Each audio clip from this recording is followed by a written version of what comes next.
Hello and welcome to episode number 3 of No BS Small Business Marketing. I am your host, Jarrod Cash. Now, if you are brand new to this podcast, you need to stop this episode now and bounce over to episode number 1 and episode number 2 because they contain some vital information to understand what we're going to be talking about on all episodes forward from this podcast. So please, you can find that links there at jarrodcash.com. You can find video at YouTube/JarrodCash. So let's jump right into episode number 3, which is called 3 Keys to Outrageous Success with Your Marketing. Now let's jump right into it, folks. Let's go to number 1. This is a vital mental shift that you've got to have. You need to stop thinking of yourself as simply a doer or an owner of your particular thing, your particular business, and start thinking of yourself as a marketer of your business, as a marketer of your particular thing. This is an important shift for you to make because the real money comes from getting customers. If you don't have customers, you're eventually not going to have a business. So by thinking of yourself as a marketer of your restaurant instead of the owner of your restaurant, or a marketer of your dental practice, or a marketer of whatever it is that you're doing, you're going to force yourself to start thinking in a way that you're always going to be acquiring customers, because that should be the most important thing that you as a business owner are focused on. Now, some people are confused by the definition of what is marketing, what is advertising. And I get questions all the time. Is marketing the same as advertising? Is it social media? Is it the way my store is laid out or how clean it is? Is it the sales presentations that my staff gives to appointments? Is it what your customers hear when they come in the door? And I always tell people, yes and yes. It's all of those items. Marketing is anything that you are doing that gets and keeps customers and clients coming into your business and not going anywhere else. No marketing, you have no customers, you have no profit, and eventually you'll have no business. Now, there are some instances where, let's say you're first to market, where you've got an advantage like that and you're just lucky to be able to sell regardless, maybe with minimal advertising or minimal bad advertising. And for every instance that you have something like that, I would say you're just building a house of cards, that the first kind of economic hardship that comes along is going to be very, very trying for a business like that. So even if you have a competitive advantage, you can't just rely upon that. If sales are going good and you're not doing any marketing, don't let that stop you from getting something going right away. So what's advertising then? Well, one of my old mentors, Gary Halpert, used to say that advertising was salesmanship in print, and I always loved that definition. Today's kind of digital age, I think a better way to say it would be salesmanship multiplied in media. Now, media can be any type of thing that you're using to get your message out. It could be old school, like a newspaper, like that print we just talked about. It could be social media. It can be sending text messages. It can be TV, radio, etc. Anything that you're using to get it out. So that's number 1, is that important mental shift that you have to make from this point forward. Start thinking of yourself as a marketer of your thing, your business, and not simply a doer. Now let's cruise right into number 2. You absolutely must start collecting customer information, because the true value in any business that you're going to have is in your client or customer list.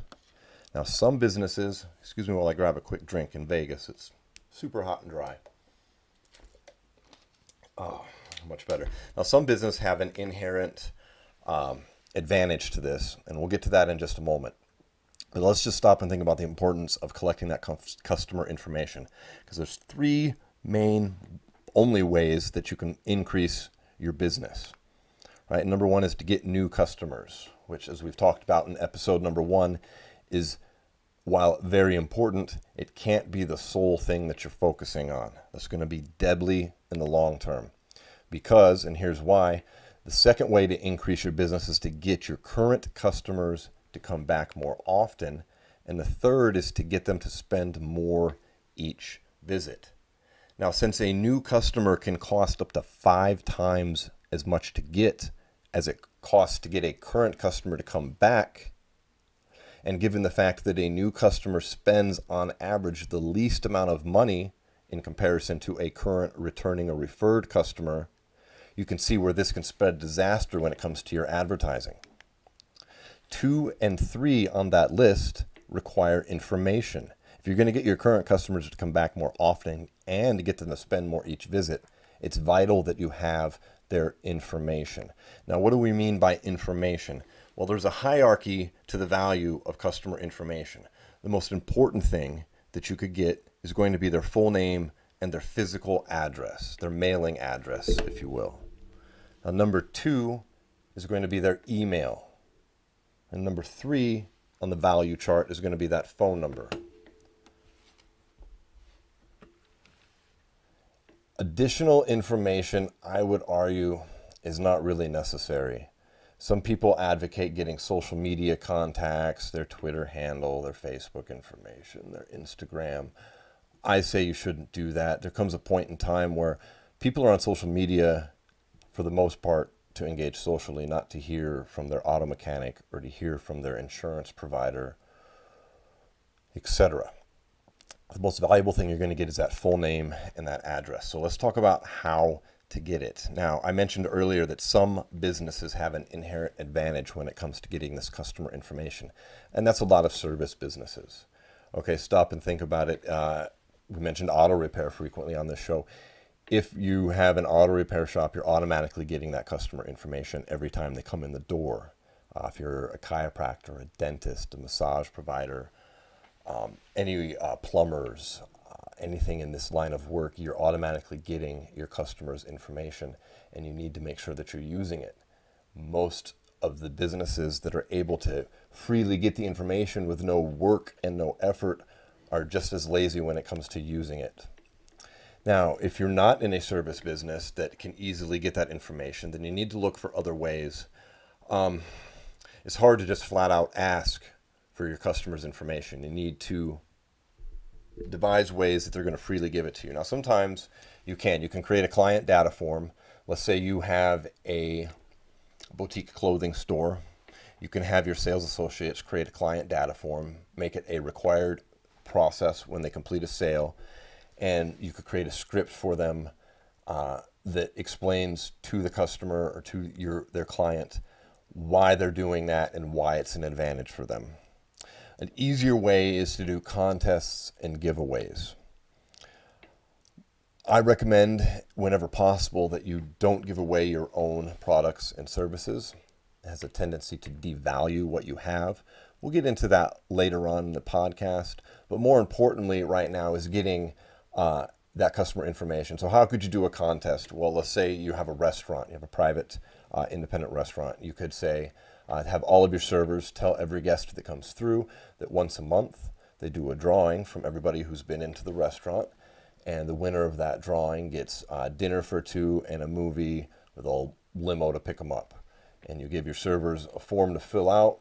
You give your servers a bonus for doing this, because most employees in any business are going to be reluctant to complete all of the required steps, especially one like that. So you give them an incentive, and if you could get half of your guests coming through that restaurant, that would be incredibly valuable. Let's say you have 1,000 guests coming through, you get 500 names and addresses of those guests that have come through, and it costs you dinner and a movie and maybe $100 on a limo.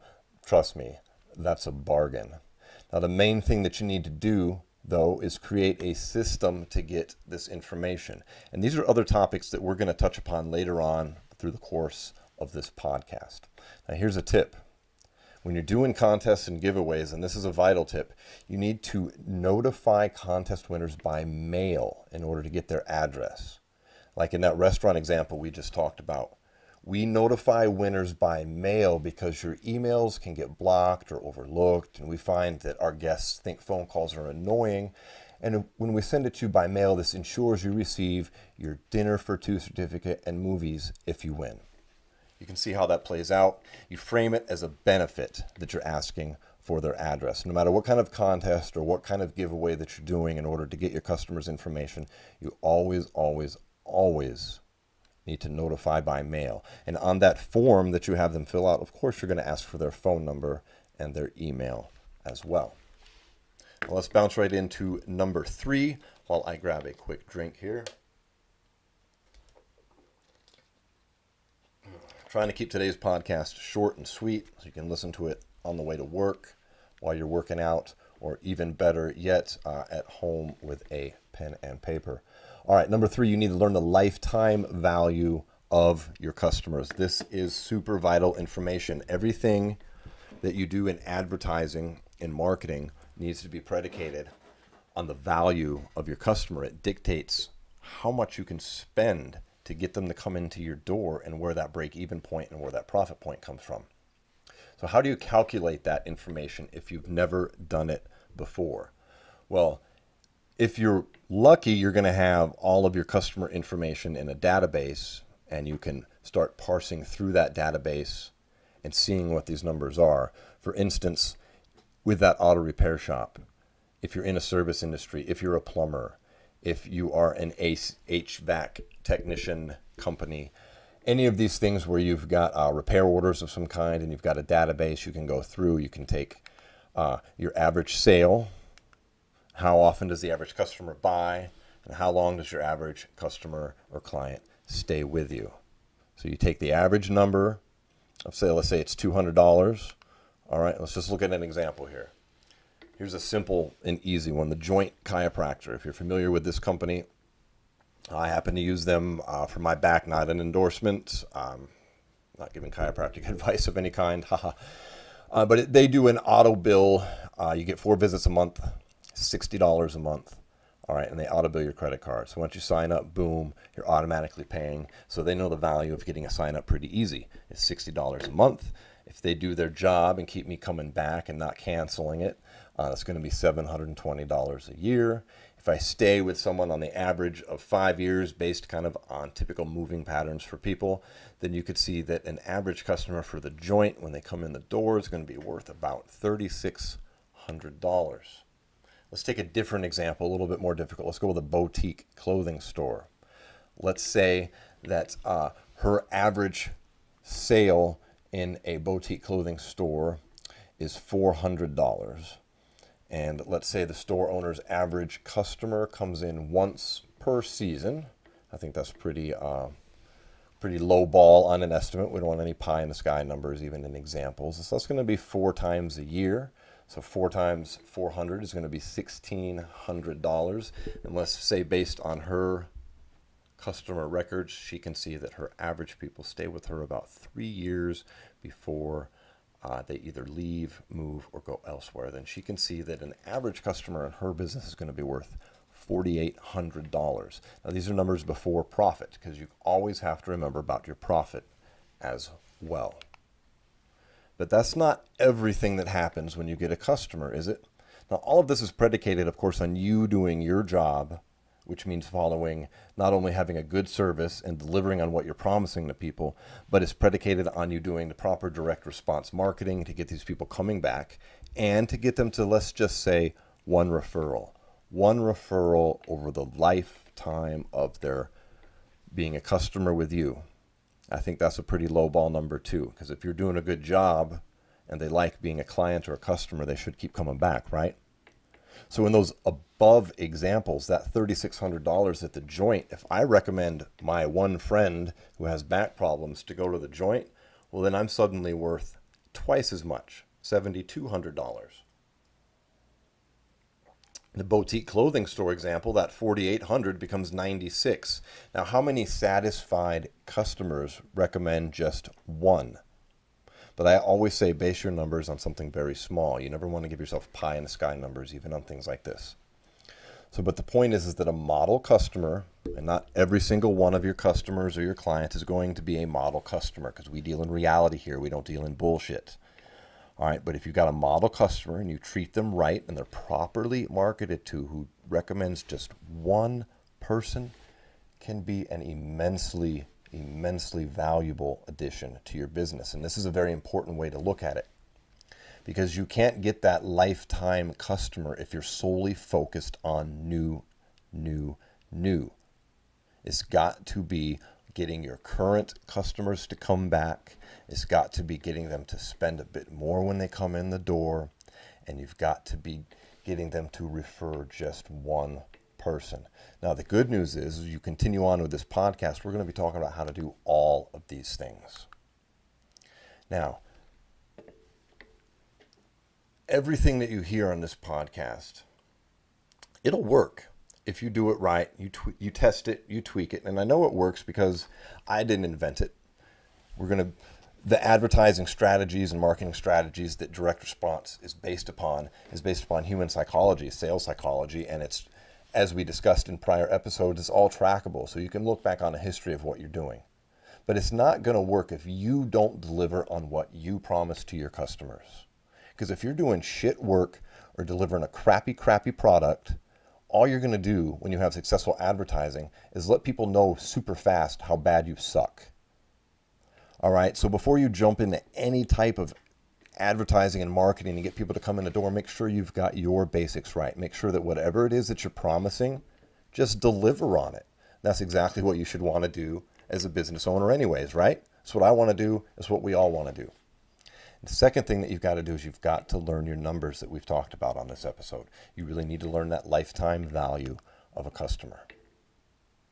You need to use proper direct response marketing and advertising, and you're going to see some great results that are going to create a customer for life, which is what this is all about.